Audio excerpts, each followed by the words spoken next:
Hey there, I'm Julie, and this is the Married to Addiction podcast. If you're here, then you're probably what I call my secret sister. We're in a situation we never asked to be in and fighting a battle we never wanted to fight. We're faith-filled women who are married to an alcoholic, and it affects every inch of our lives. If that sounds like you, then this is a safe place for you to land. Married to Addiction is a faith-based podcast where I help you find the tools and strength you need to navigate your husband's addiction without losing yourself in the process. So please subscribe and tune in as often as you can, because your husband's recovery is important, but so is yours.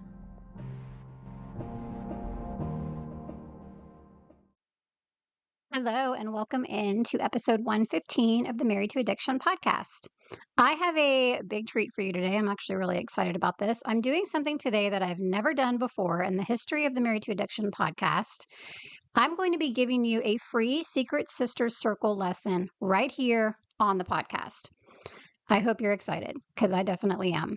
But before we get to that, I actually have two important things that I want to make sure that I tell you. So the first is that I am now on TikTok. Woo! I know, that took forever, but I finally did it, and I would love it if my podcast listeners would also join me over there. So please take a moment to pause this podcast so you don't forget, and go follow me at married.to.addiction on TikTok. Can't wait to hang out with you guys over there. Secondly, I want to tell you about a brand new free resource that I just created and I'm now offering. I've made a super easy way for you to go grab it. I want you to also, when you are listening, I want you to do this like ASAP. Go to turningpointtoolkit.com. So the reason that I wanted to share this lesson with you is because it's part of this brand new resource that I've created. This resource is especially for Christian wives of alcoholics, of course. And as I said, it's called the Turning Point Toolkit. So this is a really powerful toolkit that actually gives you 4 resources that are taken directly from the Secret Sister Circle. These are things that can help you finally find some real calm in the chaos of living with an addicted husband. So the toolkit is going to help you learn things like what doesn't work and why, how to detach in a way that preserves your peace without abandoning your husband. I remember that was a big struggle for me, figuring that piece out back when my husband was deep in addiction. It also contains tools to help you steady yourself when everything feels totally out of control, which, if we're being honest, as a wife of an alcoholic, is most of the time, right? So this lesson that I'm getting ready to share with you here on the podcast is the first part of that toolkit.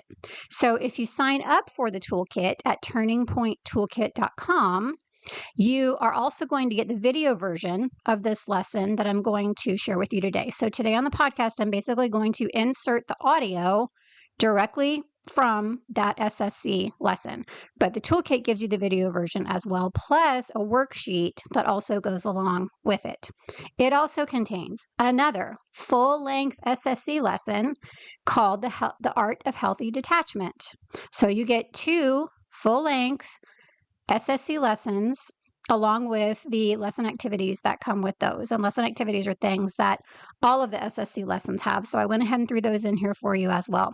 You also get 2 incredible SSC tools that can be absolute game changers for those moments when you feel like you're spiraling or you're triggered or you feel immobilized. All of this is for free. 2 free Secret Sister Circle lessons plus their lesson activities and 2 free SSC tools. I want you to go grab this. I want you to do it right now. Pause. Go to turningpointtoolkit.com and please grab this. Then come on back to finish this episode. So the SSC lesson that I'm going to be sharing with you today is called Common Pitfalls. And in it, I go over the 6 big pitfalls that wives of alcoholics fall into. These are things that keep us stuck, sometimes for years. And honestly, they're things that also keep our husbands stuck in addiction. Now, it's not because we are in control of that, but the byproducts of doing these things can impact our husband. You'll hear more about that in just a minute, but it is really, really important information to know. So as I said, I'm going to go ahead and share the audio from that lesson with you now. It's the SSC lesson, Common Pitfalls, in its entirety. And then I will be back with you when it's over to wrap up this podcast episode with you. Enjoy. Hello, and thanks for being here today. I am so glad you're here because we are going to start the videos for stage 1. So the first video for stage 1 is on common pitfalls. And what I mean by that are things that are patterns and behaviors that wives of an alcoholic fall into that keep them stuck, keep them struggling, and keep them sick. Now, first thing I want to say is if you are experiencing any of these, or if you are recognizing yourself in any of these things that I'm going to talk about today, it's okay. Because I was there, I did all of these things. And the reason why they're common pitfalls is because most of us who are struggling with a situation fall into one or even more or all of these. So first thing, I'm going to be looking down at my notes a little bit. So if you see me looking down a lot, that's why. The first pitfall that we can fall into is control. So I am a control freak by nature anyway, but when it came to my husband's addiction, I was trying to control every single bit of it. I was trying to control if he drank, how much he drank, what he would do when he did drink. I would hide alcohol from him. I would pour alcohol out. I just was trying to do every single thing that I could do in an attempt to change or fix my husband's addiction. And I think a lot of us fall into that, right? Because we're so desperate for the situation to improve and for things to get better that we just try everything we can think of to change things. So that's the first one, control. The second is what I call being bound by the addiction.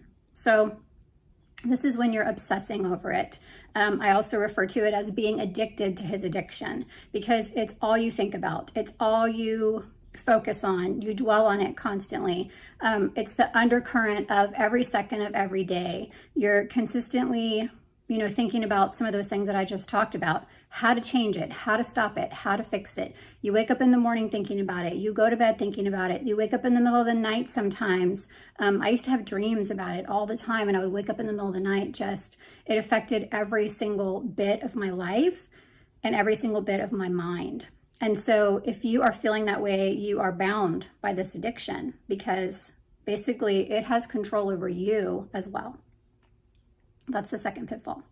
The third pitfall is fear, anxiety, and worry. So again, I personally struggle with this a lot because I have always considered myself until recently, and we're going to talk about that in the next video for stage 1, but I have always considered myself a worrier, and people who know me know that about me. Oh, Julie's a worrier. She goes from 0 to worst case scenario in 60 seconds. I just always was fearful and concerned about what could happen, what would happen in the future, and even what would happen the next day. Well, when my husband was addicted, it was a million times worse because now, things that I would normally have worried about with him, like if I was unable to get a hold of him for 10 minutes, now I'm in completely panic-stricken mode because, of the addiction on top of it. So fear, anxiety, and worry is basically when you're being tormented by negative thoughts and emotions day in and day out. So you have no peace.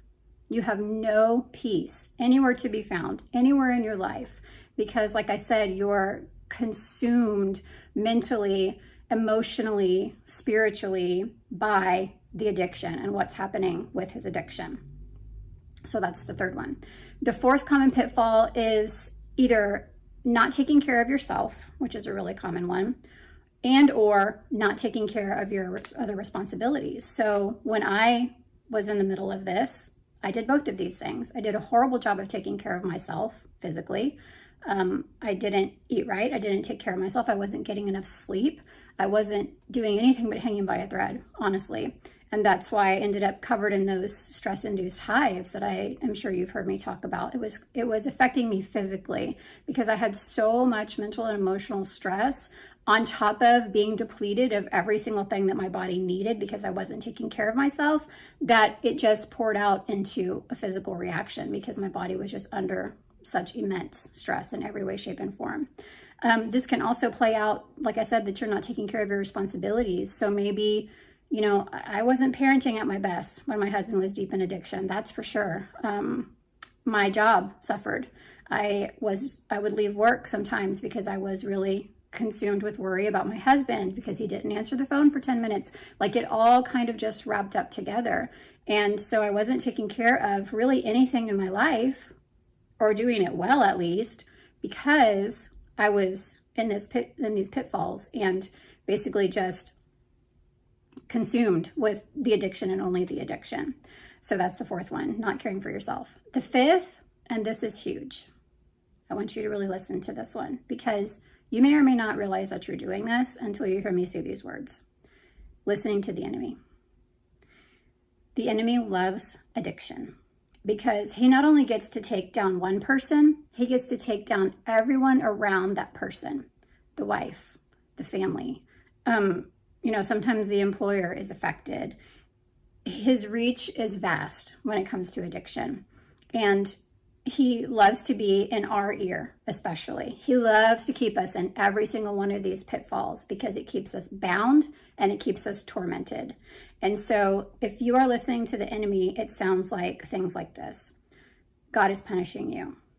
God has abandoned you. Things are never going to change. Your life is always going to be miserable. Your husband is never going to recover. You're never going to be happy again. You're never going to have peace. God, maybe I even had these thoughts, and I am ashamed to say it now, but I really did, because I was struggling and suffering so much emotionally and spiritually that sometimes I questioned if God was even real. And coming from somebody who has been a Christian for the most part of her life, that was definitely a struggle that I had not really dealt with before until I was in the situation where my husband was addicted, and it just seemed like he wasn't there. And the enemy loves to tell us that he's not. So I assure you that he is. And if you are listening to the enemy, it's okay, because it's normal. And now you know that what that voice is from. And now you know that this is something that you can work on going forward. And we will work on this going forward.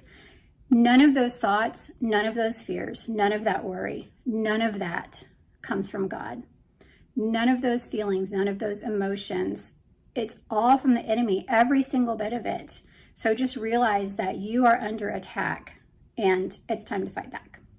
We're going to do that here in this membership. The sixth one is enabling. So this looks like making excuses for him. So say you had a plan to go out to dinner with a couple of friends or whatever, like a double date situation, or even to go somewhere with your family.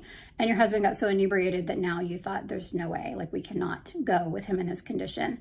So you call your friend or your mom or his mom or whoever and make excuses for him. He's just not feeling good. I remember saying a lot of the time that his allergies were bothering him, because my husband has really bad allergies and everybody knows that.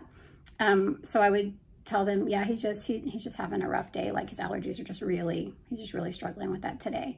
Making excuses for him. Sometimes, and I never did this, but sometimes people will, or women will even call their husband's employer to call in for him.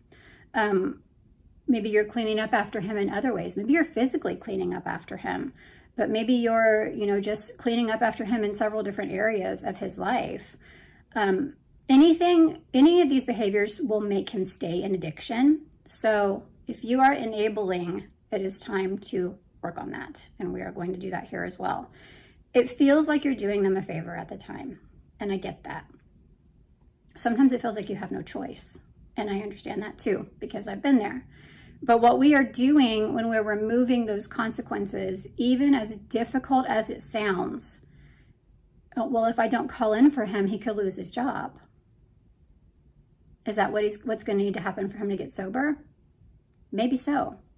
And if he doesn't have that consequence, that won't happen. And I understand that it would affect you too if something like that happens, but this is also affecting you immensely. So those consequences sometimes will end up leading to improvement or recovery. And so it's kind of like ripping off the Band-Aid, right? It hurts a lot at first, but in the end, it's a better situation. Like, you don't want to have to walk around with a Band-Aid on for the rest of your life, right? So I just want you to understand that while enabling feels like a good idea at the time and seems so scary to step out of the way and step out of that role, all that's going to happen if you continue to do that is he is going to stay stuck right where he's at. there has to be consequences of his actions, or else they're not painful, right? And until things are painful, we don't change. So please hear me. I get it. I understand how scary it is, but you're already in an awful, awful situation. And it would be a lot easier in the long run to let him deal with his consequences. And hopefully that would lead to recovery, which then that ends the situation that you're in right now as well. So those are the common pitfalls. So let's go back over them again. The first is control, where you're trying to change or fix by controlling your husband, by controlling the situation. You are trying to correct his addiction. The second is being bound by the addiction, obsessing over it, just completely being focused on it all day, all the time, in every inch of your being. The third is fear, anxiety, and worry, and that's that spirit of torment and negative thoughts day in and day out that you just can't seem to get out of. The fourth is not taking care of yourself and or your responsibilities. The fifth is listening to the enemy when he tells you that there is no hope and God is not here for you. And then the sixth is enabling, making excuses for him and making it ultimately more comfortable for him to stay in his addiction. So I hope that's been helpful for you. You will have a worksheet that accompanies this video to work through some of this stuff. See specifically in your situation, how is this affecting you? So that's your next step, and I will see you in the next video.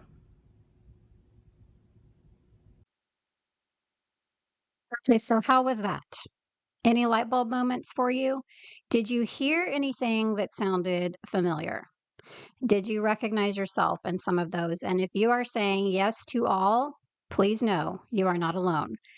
I came up with that content because that was all of the things that I did. I basically ended up being a what not to do manual, which is how I now can tell you what to do, what not to do, because I found out the hard way all of the things that didn't work and or made things worse. So if you heard yourself in any of those things, it's okay. We all do it, but I want you to please make sure that you sign up for the toolkit that I talked about earlier. So you can also have the worksheet that goes along with this full-length lesson. And again, you'll get the video on it too when you sign up for the toolkit. So the worksheet is going to help you work through this on a deeper level, see how it relates to you specifically, what you can do about it, all that stuff.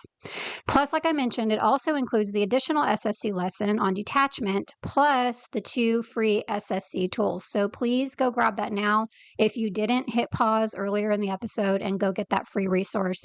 I really encourage you to do that right now. Again, you can get it at turningpointtoolkit.com.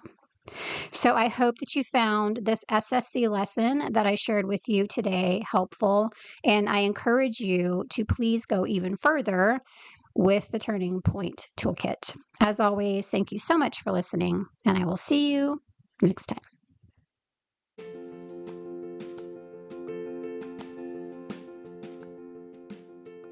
Quick question for you before I let you go today. Have you been to the Married to Addiction website? If you haven't, I would love if you would go pay it a visit. It's just marriedtoaddiction.com. And over there, you can see just a lot of different information about my podcast. There is a blog on there. There's some free resources for you. And there's also a few ways that you can actually get some help if you need a little more help and direction and support as you travel this difficult path with your addicted husband. So if you haven't yet, please go visit marriedtoaddiction.com. Thanks so much.